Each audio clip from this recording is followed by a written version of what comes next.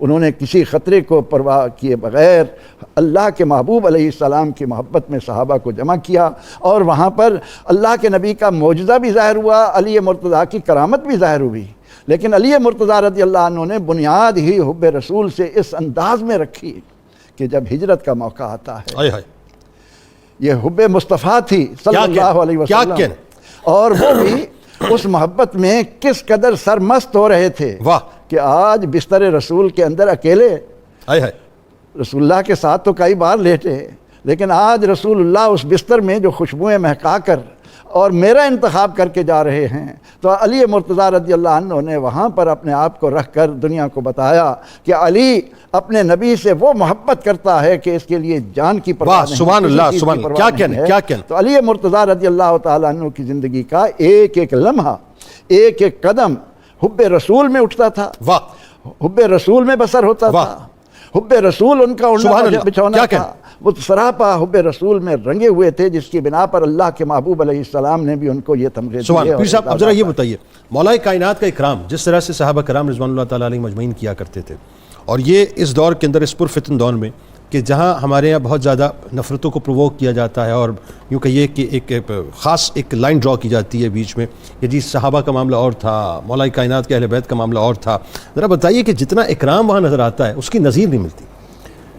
بہت ہی اہم مسئلہ اور بہت اہم نقطہ کی طرف آپ نے توجہ اپنے ناظرین و سامعین کی دلائی ہے، اور مجھ سے یہ پوچھا ہے، تو میں یہ عرض کرنا چاہوں گا کہ حضرت امیر المومنین مولا علی مرتضیٰ کی ذات والا شان وہ مینارہ نور ہے، اور وہ علم کی جو بات آگے ہو رہی تھی جس سے صحابہ کرام علیہ رضوان نے بہت زیادہ استفادہ کیا، اور ہر مشکل ترین مرحلے پر آپ کی بارگاہ سے رجوع کیا، اور جو حضور علیہ السلام کے ارشادات تھے ان کی وجہ سے حضرت مولا علی مرتضیٰ کی عزت، شان اور تکریم جو ہے اس کو تمام صحابہ کرام علیہ رضوان جانتے بھی تھے، سمجھتے بھی تھے۔ اور بڑی ویری سمپل بات یہ ہے کہ حضرت مولا علی مرتضیٰ کی شان میں جو اس قدر احادیث ہیں، حضرت امام احمد بن حنبل رحمۃ اللہ تعالیٰ کا یہ قول نقل کیا شیخ محقق شاہ عبدالحق محدث دہلوی رحمۃ اللہ علیہ نے، کہ وہ فرماتے ہیں کہ ہمیں جتنے فضائل حضرت مولا علی مرتضیٰ کے ملتے ہیں اتنے فضائل کسی اور دوسری شخصیت کے نہیں ملتے۔ تو یہ صحابہ کرام کی محبت تھی تو وہ مولا علی مرتضیٰ کے فضائل بیان کیا کہنے ہیں، بہت اچھی اگر بات، محبت نہ ہوتی تو فضائل کیسے بیان کیے جاتے۔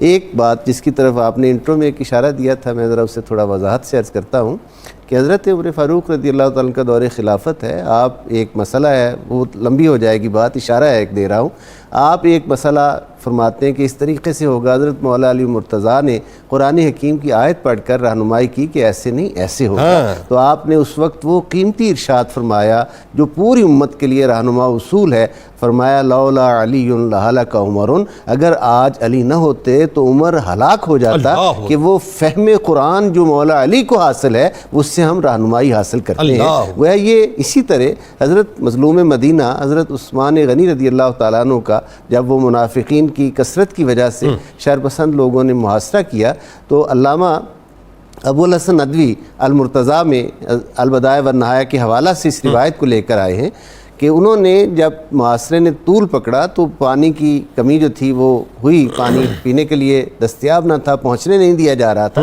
تو انہوں نے حضرت مولا علی مرتضیٰ کی بارگاہ میں پیغام بھیجا کہ اگر ہو سکے تو یا علی میرے لیے پانی کا کچھ انتظام کرو۔ مولانا ابو الحسن ندوی علامہ ابن کثیر کے حوالہ سے لکھتے ہیں کہ حضرت مولا علی مرتضیٰ نے 2 مشکیزیں پانی کے حضرت عثمان غنی رضی اللہ تعالیٰ عنہ تک پہنچائے، یعنی یہ تو والہانہ محبت کی مثالیں ہیں۔ اب اس کے بعد اگر ہم دیکھیں تو قرآن حکیم کا فیض اور علم کا فیض جو صحابہ کرام نے حضرت مولا علی مرتضیٰ کی بارگاہ سے حاصل کیا ہے، یعنی حضور علیہ السلام کے ساتھ ساتھ جس ہستی سے صحابہ اکتساب فیض کرتے تھے وہ حضرت مولا علی مرتضیٰ کی ذات مبارک ہے۔ حضرت عبداللہ ابن مسعود رضی اللہ تعالیٰ عنہ صحابہ کرام میں علم کے اعتبار سے ایک بہت ہی خوبصورت جگمگاتا ہوا نام ہے۔ کشف المحجوب میں حضرت داتا گنج بخش علی حجویری نے آپ کو اصحاب صفہ میں شمار کیا ہے۔ حضرت عبداللہ ابن مسعود فرماتے ہیں کہ ہمارے درمیان کوئی دوسری شخصیت ایسی موجود نہیں تھی جو یہ کہتی کہ مجھ سے قرآن کی ہر آیت کے بارے میں پوچھو کہ یہ آیت کہاں نازل ہوئی، کب نازل ہوئی، اور جب یہ آیت نازل ہوئی تو اس وقت میرے آقا کس حال میں تھے، سفر میں تھے، حضر میں تھے، مسجد میں تھے، کاشانہ اقدس میں تھے۔ یہ صرف علی تھے جو کہتے تھے مجھ سے پوچھو، میں قرآن کی ہر آیت کے بارے میں بتاتا ہوں۔ یعنی نزول قرآن کے حوالہ سے حضرت مولا علی مرتضیٰ کی یہ شان، تو اس وجہ سے حضرات صحابہ کرام علیہم الرضوان ہر مشکل مرحلہ میں حضرت مولا علی مرتضیٰ کی بارگاہ میں رجوع کرتے تھے۔ اچھا پیر صاحب، آپ ایک اور بات دیکھیے کہ تینوں خلفائے راشدین یعنی جو ان کے ادوار رہے، اس میں آپ ظاہر تواتر کے ساتھ ایک تو چیف جسٹس بھی رہے، پھر ساتھ ساتھ جتنے بھی بڑے کور ایشوز تھے بغیر آپ کی مشاورت کے کوئی ایک سٹیپ نہیں ہوتے تھے۔ بالکل۔ اب اسی ضمن میں ایک اور اہم واقعہ جسے تمام سیرت نگاروں نے نقل کیا ہے، حضرت عمر فاروق رضی اللہ تعالیٰ کے دور کا ایک واقعہ ہے۔ یعنی سفر میں قبائلی دور تھا، زندگی قبائلی تھی، سفر میں 2 خواتین کے ہاں ایک ہی وقت میں بچوں کی ولادت ہوئی، ایک کے ہاں بیٹے کی، ایک کے ہاں بیٹی کی۔ اب وہ جو بیٹی والی تھی وہ تھوڑی ہوشیار تھی، اس نے دیکھا کہ بیٹے والی مدہوش ہے، اس نے بیٹی ادھر کھسکا دی اور بیٹا اپنی طرف کر لیا۔ جب وہ بیٹے والی جو تھی وہ ہوش میں آئی، سنبھلی، تو اسے اپنی رغبت جو ہے وہ بیٹے کی طرف محسوس ہو۔ اس نے اسے کہا کہ بیٹا میرا ہے، اس نے کہا نہیں تیری تو یہ بیٹی ہے، اللہ نے بیٹا مجھے دیا ہے۔ اب وہ چونکہ وہ حقیقی ماں تھی، خون کی کشش تھی اس میں، وہ مامتا اس کی ادھر کھینچ رہی تھی اسے، وہ بارگاہ حضرت عمر فاروق رضی اللہ تعالیٰ میں یہ مسئلہ پہنچا، بارگاہ خلافت میں، کہ یہ قضیہ ہوا ہے، اس کو حل کریں۔ تو چونکہ معاملہ پردے کا تھا، کوئی مرد نہیں تھا، کوئی شہادت، کوئی گواہی تو تھی نہیں، انہوں نے کہا کہ جو مسئلہ ہم سے حل نہ ہوتا ہو وہ تو ہم ابو الحسن کی بارگاہ میں بھیجتے ہیں، وہ اسے حل کرتے ہیں۔ چنانچہ آپ کی بارگاہ میں بھیجا گیا، آپ نے اپنے بہت ہی منظوری والے اور پسندیدہ غلام سے حضرت قمبر سے فرمایا ایک ہی حجم کی، ایک ہی سائز کی 2 شیشیاں لو اور ان خواتین کو کہو کہ پردے میں جا کر دونوں ایک ہی سائز کی شیشیوں میں دودھ اپنا جو ہے وہ نکال کے دیں۔ دودھ جب آیا تصدیق کر لی، تصدیق کرنے کے بعد یہ اس کا ہے، یہ اس کا ہے، اور پھر فرمایا قمبر وزن کرو۔ جب وزن کیا تو جس کا حقیقی بیٹا تھا اس کے دودھ کا وزن زیادہ تھا، فرمایا یہ بیٹا اس کا ہے۔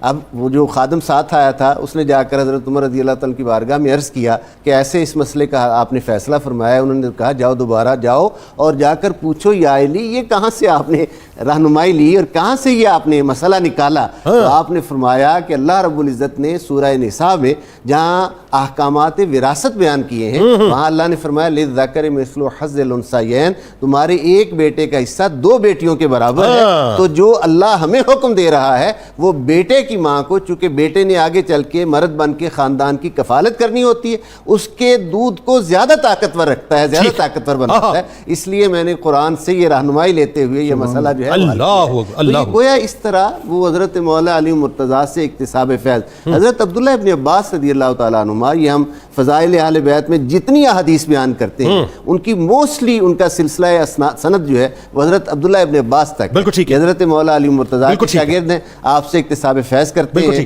حضرت مولا علی مرتضیٰ سے ہر مسئلہ میں رہنمائی لیتے ہیں۔ تو اس طریقہ سے یہ تو ایک بہت بڑی چین ہے حضرات صحابہ کرام علیہم رضوان۔ میں وہ اس کرتا تھا تھوڑا سا میں چاہتا ہوں اس پہ بھی آپ روشنی ڈالیے۔ آپ یہ دیکھیں نا کہ صدیق اکبر رضی اللہ تعالیٰ عنہ کے دور میں جس وقت مانی زکوٰۃ کی بات آتی ہے یا جس وقت اپنا جھوٹے مدعیان نبوت کی بات آتی ہے ان کے قلع کما کرنے کی، یا آپ دیکھیے بیت المقدس کے حوالے سے جب حضرت عمر فاروق رضی اللہ تعالیٰ عنہ کے دور میں بات آتی ہے، ہر جگہ ایون ایکسپینشنز کی اگر بات آتی ہے اسلامک اسٹیٹس کی تو ہر جگہ پہ مولا کائنات مولا علی کرم اللہ وجہ الکریم کی مشاورت بدرجہ اولاد شامل ہوتی ہے اور اس کو اہمیت دی جاتی ہے، اس کو اہمیت دی جاتی ہے، ان کے بغیر ہلا نہیں جاتا۔ یعنی جہاں جو بات حضرت مولا علی مرتضیٰ فرما دیتے ہیں وہ فائنل ہوتی ہے۔ یعنی صدیق اکبر رضی اللہ تعالیٰ عنہ اپنا سر تسلیم خم کرتے تھے ان کے مشورے کے اوپر، حضرت عمر فاروق بھی، حضرت عثمان بھی۔ وہ چونکہ آپ کا جو علمی اور روحانی مقام اور آغوش نبوی میں آپ کا پرورش اور تربیت پانا، اس کو تسلیم کرتے تھے کہ حضور علیہ السلام نے آپ کو جو شان عطا فرمائی ہیں، جو فضیلتیں دی ہیں، وہ بلا سبب نہیں ہیں۔ رہنمائی کے لیے حضور نے اس مرکز ہدایت سے رجوع کرنے کا حکم دیا ہے، چونکہ تو وہ آقا علیہ السلام سے محبت کی ہی ایک صورت تھی کہ حضرات صحابہ حضرت مولا علی مرتضیٰ کی بارگاہ میں رجوع کرتے تھے، اور حضرت مولا علی مرتضیٰ ہر مرحلہ پر پوری امت کی دستگیری فرماتے تھے، حضرت یعنی خلافت راشدہ میں بھی اور اس کے بعد بھی جب بھی ضرورت پڑتی ہے، جہاں کہیں ضرورت پڑتی ہے، جب آپ کی بارگاہ سے رجوع کیا جاتا ہے تو جو اللہ اور اس کے رسول صلی اللہ علیہ وآلہ وسلم کا فرمان، جو اس کے حقیقی معارف ہیں، جو اس میں چھپے ہوئے جواہر ہیں ان سب کو حضرت مولا علی مرتضیٰ بیان کرتے ہیں، اور دیکھنے والے یہ سن کر حیران رہ جاتے ہیں کہ یہ آیات پڑھ تو ہم بھی رہے تھے، یہ ارشادات سرکار کے سنے تو ہم بھی تھے، لیکن جیسا علی نے اس کو سمجھایا ہے یہ ایسی مثلا بطور مثال ایک چھوٹا سا واقعہ، یعنی مباہلہ کا جب واقعہ پیش آتا ہے تو وہ جو نجران کے عیسائی آتے ہیں وہ ریشمی لباس اور ہاتھوں میں سونے کی انگوٹھیاں پہن کر وہ آئے تھے، نجران کے جو عالم تھے، تو جب آئے حضور علیہ السلام کی بارگاہ میں، انہوں نے مسجد نبوی میں عبادت اپنی کرنے کے بعد صحابہ نے چاہا کہ روکیں، لیکن حضور نے کہا کرنے دیں، اجازت دی جائے، اور اس کے بعد جب وہ حضور سے انہوں نے مخاطب ہوئے، بات کرنا چاہیے تو سرکار نے رخ انور ادھر نہیں کیا، توجہ نہیں کی، انہوں نے کہا ہم نے تو اخلاق کے بڑے چرچے سنے تھے، یہ کیا ہوا؟ کہا کسی سے پتہ کرتے ہیں، حضرت عبد الرحمن بن عوف رضی اللہ تعالیٰ عنہ سے ان کا کچھ تعلق تھا، واقفیت تھی، ان کے پاس گئے اور اس کے بعد انہوں نے حضرت عثمان غنی رضی اللہ تعالیٰ عنہ سے ملایا، دونوں صحابہ نے یہ کہا، ارشاد فرمایا کہ جب حضور غصہ کی حالت میں ہوں تو سوائے علی کے ہم میں سے کوئی حضور کی جلال کو جمال میں نہیں کر سکتا، یہ ہنر ہے تو علی کے پاس۔ حضرت مولا علی مرتضیٰ کی بارگاہ میں جب حاضر ہوئے تو عرض کیا، آپ نے دیکھتے ہی فرمایا اس سلیہ میں حضور کی بارگاہ میں گئے تھے، انہوں نے کہا اس لباس میں آداب شاہی کے خلاف کیا بات ہے؟ آپ نے فرمایا کہ حضور کی شریعت میں مردوں کے لیے ریشم بھی حرام ہے، سونا بھی حرام ہے، تم اپنے یہ لباس تبدیل کرو تو دیکھو حضور تو صاحب خلق عظیم ہے۔ چنانچہ حضرت عبد الرحمن بن عوف سے یا ان کے پاس جو سادہ لباس سے لے کر پہن کر حضور کی بارگاہ میں گئے، تب مباہلہ کی گفتگو جو تھی اس کا آغاز ہوا، ان کے سوالات شروع ہوئے، پھر وحی الہی آئی، یعنی مزاج شناس رسول مقبول صلی اللہ علیہ وآلہ وسلم، اور صحابہ کرام اس پر کسی معاذ اللہ کسی یعنی جو ایک حسد کا اظہار نہیں کرتے بلکہ رشک کرتے ہیں کہ علی ہمارے درمیان ہے اور ہر مشکل مسئلہ کا حل ہے۔ صحابہ کرام، وہ آپ والی بات آگے کتنا اچھا جملہ آپ نے یاد دلا دیا کہ صحابہ کرام رضوان اللہ تعالیٰ علیہم اجمعین اس بات کی دعا کرتے تھے کہ خدا نہ خواستہ کوئی ایسا پیچیدہ مسئلہ نہ آئے کہ جس کی موجودگی میں علی موجود نہ ہو علیہ السلام، یعنی علی موجود ہو اور پیچیدہ مسئلہ ہو تو ہمارے لیے پیچیدہ مسئلہ نہیں ہے۔ ڈاکٹر صاحب ذرا بتائیے اب کہ مولا کائنات مولا علی کرم اللہ وجہ الکریم کو اللہ تعالیٰ نے جو علمی مقام اور مرتبہ عطا کیا وہ ایسا بلند کہ صاحب کیا 10 حکمتوں کے 9 حصے آپ کو عطا کر دیے اور ایک حصہ پوری کائنات میں تقسیم ہوا۔ اب اس گہرائی کو چیک کریں کہ حضور نبی اکرم صلی اللہ علیہ وسلم جس کے علم کی خود گارنٹی دے کے جا رہے ہوں، اس سے بڑی گارنٹی امت کس کی ماننا چاہتی ہے کہ حضور نبی اکرم صلی اللہ علیہ وسلم اپنے علم کے بارے میں فرمایا کہ میں مدینۃ العلم ہوں اور حضرت علی رضی اللہ تعالیٰ عنہ اس کا دروازہ ہے۔ دروازے کا شہر کے ساتھ جو گہرا تعلق ہوتا ہے اور دروازہ اس علم کو جو بہر افشا کرتا ہے، تو اسی وجہ سے کتاب الامم میں ابو نصر سراج رحمۃ اللہ علیہ نے فرمایا جو حضور نبی اکرم صلی اللہ علیہ وسلم کے علوم خاصہ تھے، ان علوم خاصہ کا انشراح و اظہار یہ خصوصیت مرتضوی ہے۔ یعنی اگر میں اس بات کو ایک طفل مکتب کی حیثیت سے سمجھوں کہ انا مدینۃ العلم وعلی بابوہا، اس حدیث کو اگر میں یوں سمجھنا چاہوں کہ شہر علم میں مجھے اگر داخل ہونا ہے تو دروازہ مولا کائنات سے ہو کے جانا پڑے گا۔ بالکل ٹھیک، جانا بھی ادھر سے پڑے گا، اور اگر آپ اندر نہیں جانا چاہتے آپ دروازے پر کھڑا ہو جائیں تو اندر کا علم واضح ہو جائے گا، وہیں عطا ہو جائے۔ اللہ اکبر، اللہ اکبر۔ تو اس کو گہرے کو چیک کریں۔ پھر وہ جو میں گزارش کر رہا تھا کہ حضرت علی رضی اللہ تعالیٰ عنہ کی اگر آپ فیصلے پڑھ لیں اور حکمت و دنئی پڑھ لیں، حکمت کی تھوڑی سی وضاحت کریں۔ حکمت میں بنیادی طور پر 3 چیزیں ہوتی ہیں۔ ایک تو یہ ہوتی ہے حکمت والا بندہ چیز کی گہرائی کو جانتا ہے، یعنی چیز حقیقت میں کیا ہے یہ اس پر واضح کی جاتی ہے۔ دوسرا حکمت والا اس بات کو بھی جانتا ہے کہ جس کو آپ بات بتانے لگے ہیں آپ اس کو بات معقول کر کے بتائیں، یعنی اس کی سمجھ کے مطابق ہو۔ تیسرا ہمیشہ یاد رکھیں حکمت میں یہ ہوتا ہے کہ زمانے کے تقاضے، زمانہ اور وقت۔ اب اس میں ذرا آپ کا ایک واقعہ میں دیکھا ہوں تو اس کی گہرائی چیک کریں۔ حضرت علی رضی اللہ تعالیٰ عنہ ایک جنگ میں وہ مجاہدانہ کردار کے طور پر ایک کافر کے ساتھ جہاد کر رہے ہیں، اور اس کو یہ یقین ہو گیا کہ آپ کی تلوار کی زد سے میں نے نہیں بچنا، اور شاید یہ ضرب المثل تھا کہ جو علی کی تلوار کے نیچے آ گیا اس کے لیے اب عدم ہی ہے، اب اس کے لیے وجود نہیں ہے کہ وہ ختم ہو جائے گا۔ ذوالفقار حیدری سے کون بچے گا؟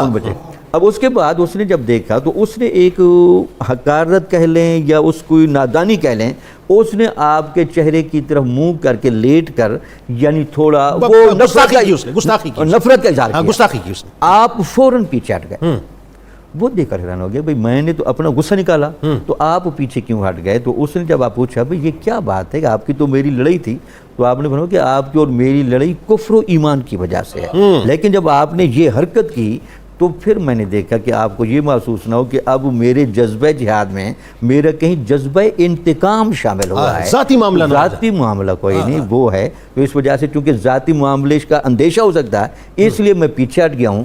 تو آپ کا یہ کردار دیکھ کر وہ بندہ مسلمان ہو گیا۔ اللہ، یہ ہے حکمت۔ اللہ، یعنی آپ ان باتوں کو اتنی گہرائی سے جانتے تھے، اور آپ یہ جو بات کر رہے تھے بڑی خوبصورت تھی، خلفائے راشدین ثلاثہ میں آپ کی مرکزی حیثیت کی وجہ یہ بھی تھی کہ ان تمام معاملات کو جس حکمت کے ساتھ، جس دنائی کے ساتھ اور بریک بینی کے ساتھ چیک کرنا چاہیے تھا، اس میں حضرت علی رضی اللہ تعالیٰ عنہ کو نمایاں حصہ ملا تھا۔ اللہ، اس لیے آپ کی بات کو پریفر کیا جاتا تھا، نزاکتوں کو دیکھا جاتا تھا۔ اللہ، اس کے علاوہ آپ کے بارے میں بڑی مشہور ہے مشکلات القرآن، یعنی قرآن کے وہ مطالب و مفاہیم جن کے بارے میں ذرا کہتے ہیں کہ مشکل ہو جاتی ہے، اس کے بھی آپ بہت بڑے عالم تھے۔ اللہ،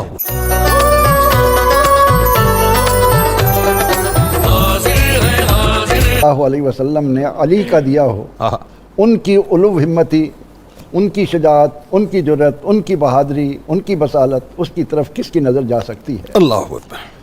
حضور نبی اکرم رحمت عالم صلی اللہ علیہ وسلم نے علی مرتضیٰ رضی اللہ عنہ کا خمیر اپنے لعاب سے کھڑا کیا اور پھر یہ فرمایا کہ دموں کا دمی، لحموں کا لحمی، جسموں کا جسمی۔ اللہ، علی تیرا جسم میرا جسم، اللہ، تیرا گوشت میرا گوشت، اللہ، تیرا خون میرا خون۔ اللہ، تو جن رگوں میں خون مصطفیٰ دوڑے صلی اللہ علیہ وسلم، ان کی شجاعت کو، ان کی بہادری کو کون پا سکتا ہے؟ اسی لیے ہم دیکھتے ہیں کہ ہر اس مرحلے پر کہ جب بھی ضرورت پیش آتی ہے، پیغمبر رحمت صلی اللہ علیہ وسلم اپنے غلاموں میں سے جن کا انتخاب فرماتے ہیں وہ مولا کائنات ہوتے ہیں۔ اللہ، آپ اگر خانہ کعبہ میں مشرکین کے نرغے میں نماز پڑھ رہے ہیں تو ساتھ علی مرتضیٰ کھڑے ہیں۔ اللہ، اگر شیب ابی طالب کی مشکل گھاٹیاں ہیں تو وہاں علی مرتضیٰ رضی اللہ عنہ ساتھ۔ اللہ، اور ہجرت کے وقت بستر پر اپنی جان کا نذرانہ جرأت کے ساتھ پیش کرنے والے علی مرتضیٰ ہیں۔ تو مولا کائنات۔ اور ہجرت کے بعد ہم نے دیکھا کہ غزوہ بدر میں 70 کے قریب کفار و مشرکین گھائل ہوئے، تو ان میں آدھی تعداد علی مرتضیٰ رضی اللہ عنہ کی تلوار سے گری۔ 35 کفار کو مولا کائنات نے واصل جہنم کیا۔ 40 سے بھی زیادہ کا ذکر اللہ ہے۔ اکبر، اللہ اکبر۔ اور غزوہ خندق کے موقع غزوہ احد پہ سر، غزوہ اس میں احد جبرائیل امین آ گئے تھے۔ جبرائیل امین علیہ السلام آئے، وہاں بھی بہادری کی بڑی شاندار مثالیں ہیں، جس طرح ڈھال بنے اور جس جرأت سے آپ نے کام لیا۔ غزوہ خندق میں 200 پہلوانوں کے برابر ابن عبد ود، عبد ود، وہ جب خندق پھلانگ لیتا ہے تو مشرکین خوش ہوتے ہیں کہ اب خیر نہیں، لیکن نبی اکرم رحمت عالم صلی اللہ علیہ وسلم علی مرتضیٰ کرم اللہ وجہ کو حکم دیتے ہیں اور آپ آ کر چشم زدن میں اس 200 پہلوانوں کے برابر پہلوان کو ناک چنے چبا دیتے ہیں، جہنم واصل کر دیتے ہیں۔ اسی طرح رسول اکرم رحمت عالم صلی اللہ علیہ وسلم نے غزوہ خیبر کے موقع پر بڑا مشہور واقعہ ہے، لیکن اس کے علاوہ بھی ہم دیکھتے ہیں کہ آپ صلی اللہ علیہ وسلم نے جس مشکل کام پر علی مرتضیٰ رضی اللہ عنہ کو بھیجا، وہاں جا کر جس قدر بھی پیچیدگیاں آئیں، علی مرتضیٰ رضی اللہ عنہ ڈٹ گئے کہ تمہیں معلوم نہیں مجھے بھیجنے والا کون ہے، مجھے یہ ذمہ داری کس نے دی ہے۔ اگر حبشی مشکیزوں والا پس و پیش کرتا ہے تو آپ فرماتے ہیں میرے آقا کا حکم ہے، جانا ہوگا، اور وہ ان کو لے کر آ جاتے ہیں۔ اور جیسا کہ آپ نے بھی ذکر کیا کہ غزوہ تبوک کے موقع پر نبی اکرم رحمت عالم صلی اللہ علیہ وسلم نے جب آپ کو مدینہ منورہ میں اپنا ولی بنا کر، اپنا وصی بنا کر روکا کہ آپ میری جگہ مدینہ منورہ میں رہیں، تو وہاں پر آپ کی زبان اقدس پر جو کلمات آ رہے ہیں کہ یہ تو ایسا مرحلہ ہے، ایک ایسے عظیم بڑے دشمن کے سامنے جا رہے ہیں، وہاں جوہر دکھانے تھے، یا رسول اللہ صلی اللہ علیہ وسلم آپ مجھے عورتوں میں بچوں میں چھوڑے جا رہے ہیں۔ تو سیدنا علی مرتضیٰ کرم اللہ وجہ کو وہاں سے اعزاز بھی ملتا ہے۔ آپ صلی اللہ علیہ وسلم فرماتے ہیں کہ انت منی بمنزلت ہارون علیہ موسیٰ۔ تو شجاعت اور بہادری کے یہ تمام مراحل علی مرتضیٰ رضی اللہ عنہ، پھر صدیق اکبر رضی اللہ عنہ کے دور میں، عمر رضی اللہ عنہ کے دور میں، اور عمر رضی اللہ عنہ کے دور میں ایک اہم بات عرض کرتا چلوں کہ فاروق اعظم رضی اللہ عنہ کی خدمت میں ایک شخص آتا ہے اپنا فیصلہ لے کر، اپنے لیے ایک مقدمہ لے کر، تو آپ علی مرتضیٰ رضی اللہ عنہ قریب بیٹھے ہوئے تھے، فرمایا کہ ان کے پاس چلا جا، ان سے اپنا فیصلہ کروا۔ وہ کہنے لگا کہ اے عمر فاروق، میں تو آیا ہوں آپ کی خدمت میں اور آپ مجھے آگے بھیج رہے ہیں۔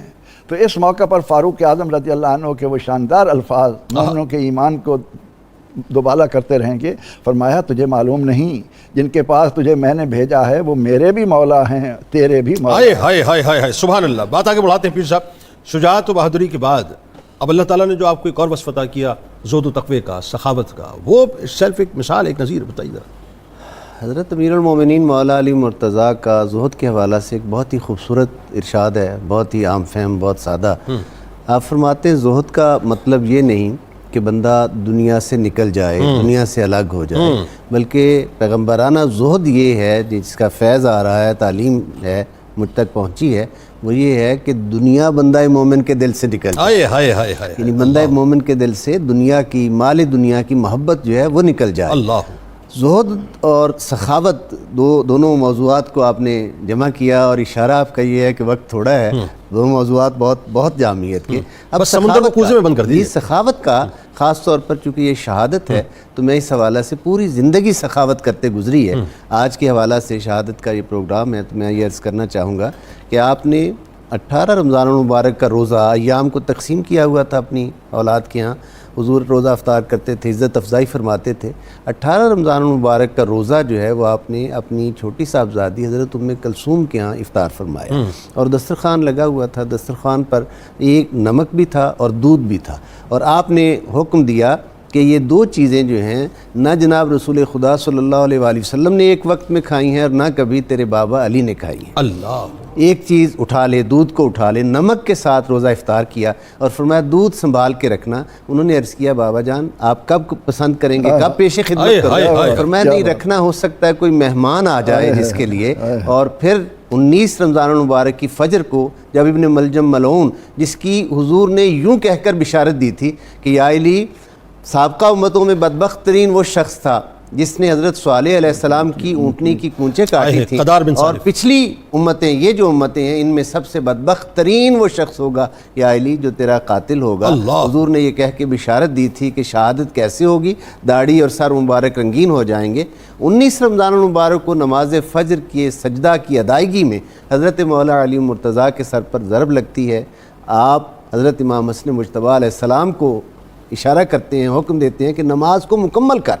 یعنی کیا اطاعت پروردگار میں باپ بھی مگن ہے اور بیٹا بھی کیسے اطاعت پروردگار میں۔ اب حضرت امام حسن مجتبیٰ علیہ السلام مصلی امامت پہ آتے ہیں، باپ خون میں لت پت ہے اور نماز مکمل کرتے ہیں۔ جب ابن ملجم کو پیش کیا گیا، گرفتار کرنے کے بعد پکڑا گیا، مشکیں باندھی پیش کیا گیا، سخاوت کا ایک جملہ ہے بس سمجھ لیجئے گا، تو فرمایا وہ جو رات دودھ رکھوایا تھا وہ اس کا شربت بنا کر اسے یہ ظرف کائنات میں اگر ہو سکتا ہے تو مولا علی کا ہو سکتا ہے۔ اللہ اکبر، اللہ اکبر۔ جامی صاحب شہادت کا ہی موقع ہے، اور ظاہر اسی موقع کو میں چاہتا ہوں ذرا آپ بھی بیان فرمائیں۔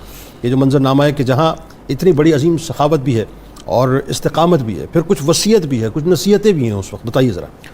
مطلب یہ ہے کہ اس ہنگامی موقع پر جیسے وہ واقعہ بیان ہو گیا، آپ نے اپنی سب اولاد کو اکٹھا کیا، امام حسن علیہ السلام، امام حسین علیہ السلام، اور ان سے 5 باتیں آپ نے کی۔ ایک بات تو یہ کی کہ یہ جو ملزم پکڑا گیا ہے اس کے ساتھ آپ نے بہت انصاف کے معاملات کرنے ہیں، کہیں اس میں زیادتی کا پہلو لوگ نہ دیکھیں۔ یعنی اس زمانے میں ما ورائے عدالت قتل کو آپ نے منع فرما دیا۔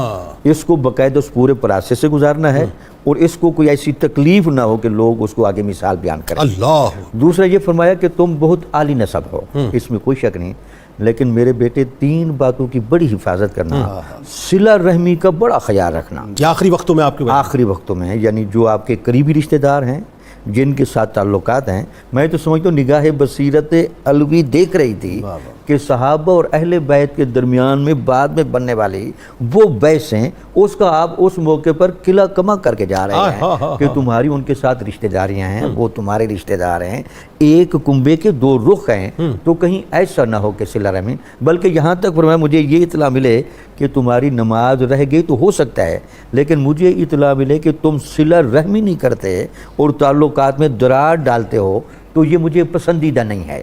پھر اس کے بعد تقوی کی خصوصی تلقین کی، اور یہ فرمایا کہ ہمارا امتیاز تقوی اور طہارت ہے، ہمیں یہی امتیاز آگے لے کر جائے گا۔